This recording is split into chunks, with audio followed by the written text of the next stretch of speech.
کل ایک historical day تھا اور کل کورٹ روم نمبر 1 میں جب عمران خان صاحب ویڈیو لنک کے ذریعے لارجر بینچ کے سامنے پیش ہوئے،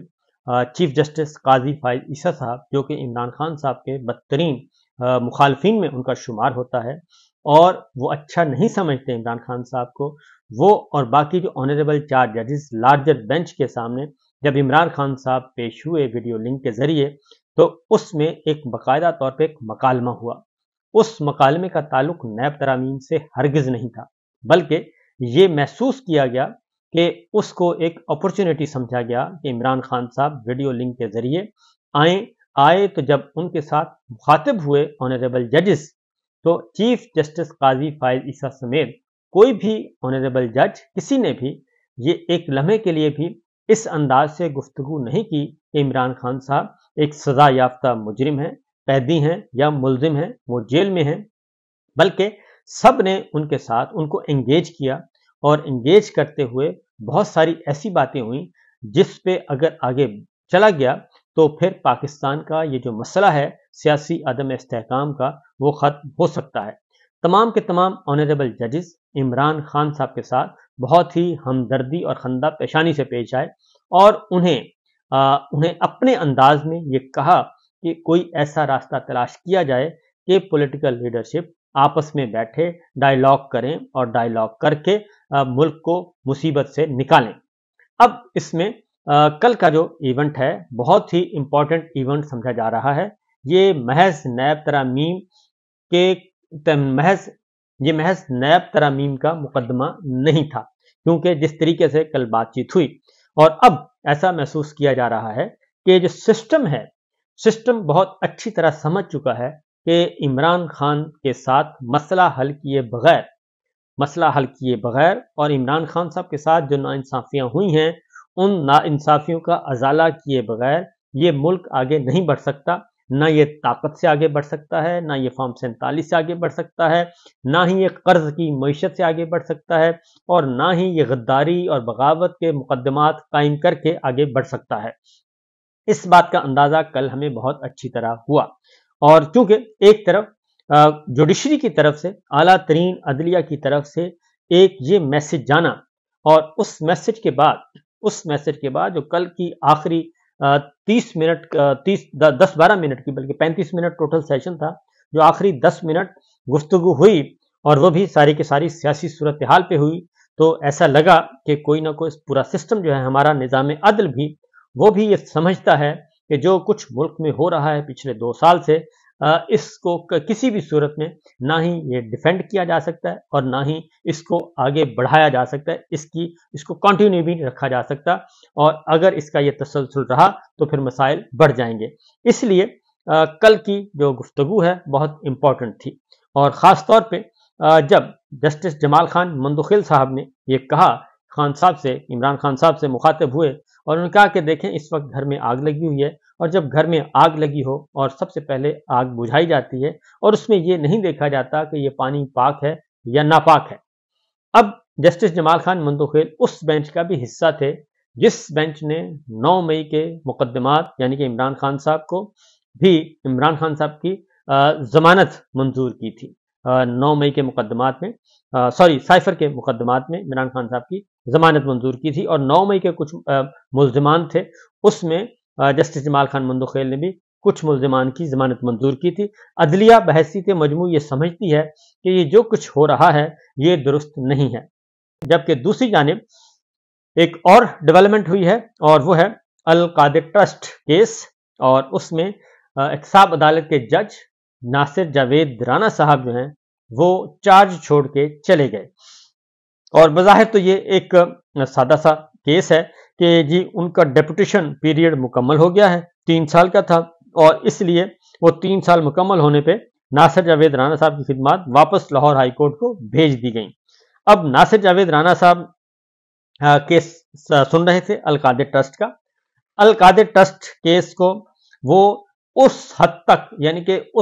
نہیں تیز رفتاری کے ساتھ چل رہے تھے جس طریقے سے سائفر کیس کا فیصلہ ہوا، جس طریقے سے توشہ خانہ کا ہوا، جس طریقے سے عدت کا ہوا اور جس طریقے سے اس سے پہلے توشہ خانہ کا ہوا۔ ناصر جاوید رانا صاحب معقول حد تک یہ پریشر ان پہ بھی تھا، اس میں کوئی شبہ نہیں ہے، لیکن اس پریشر کو وہ برداشت کر رہے تھے اور اس پر پریشر کو ریزسٹ بھی کر رہے تھے، اور انہوں نے عجلت میں کوئی ایسا قدم نہیں اٹھایا کہ جس کے بعد اس مقدمے میں ناصر جاوید رانا صاحب بھی ان آنریبل ججز میں شامل ہو جاتے جنہوں نے دباؤ کے تحت فیصلے دیے۔ لہٰذا اب ناصر جاوید رانا صاحب جو ہیں وہ جا چکے ہیں، اور ان کے پاس صرف عمران خان صاحب کا کیس نہیں تھا، بلکہ ان کے پاس تھا نواز شریف صاحب کا، زرداری صاحب کا، گیلانی صاحب کا، یہ سب کیس بھی انہی کے پاس تھے۔ اب ناصر جاوید رانا صاحب کو پچھلے ہی دنوں درخواست دی گئی تھی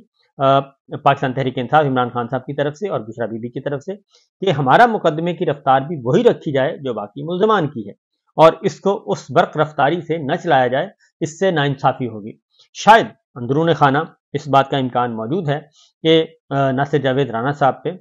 پریشر ہو، لیکن انہوں نے ایسا کرنے سے پھر معذرت کی ہوگی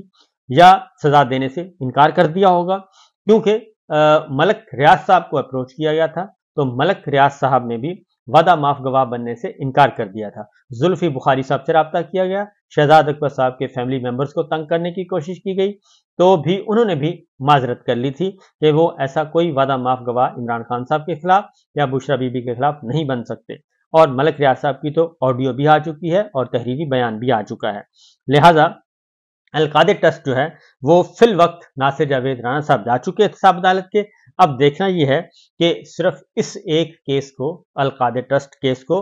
اب کسی اور احتساب عدالت کے جج کے سامنے پیش کیا جاتا ہے یا پھر اس کو پینڈنگ رکھا جاتا ہے۔ یہ ایک امپورٹنٹ ڈیولپمنٹ ہوگی، کیونکہ نواز شریف صاحب کے بارے میں کہا جا رہا تھا انہیں آپ بری کر دیں، اور زرداری صاحب کا کیس داخل دفتر کر دیا گیا،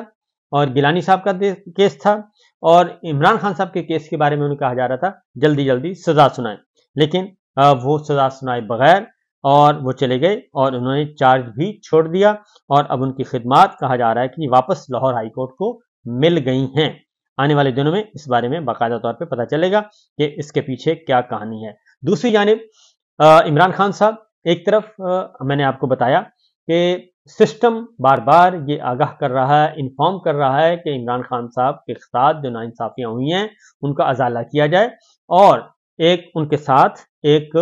جیسے ایک رہنما ہوتے ہیں اسی طریقے سے ان کے ساتھ ڈیل کیا جائے۔ اور کل کورٹ نے بھی یہ بات کہہ دی، اور جو تصاویر کل جاری کی گئی تھیں گورنمنٹ کی طرف سے، مریم سرکار کی طرف سے، اور ان تصاویر نے بھی، جیل کے اندر کی تصاویر، وہ بھی الٹا پڑ گئی ہیں، اور اس کے بعد سوشل میڈیا پہ جو پاکستان کے عوام ہیں سوشل میڈیا پہ، انہوں نے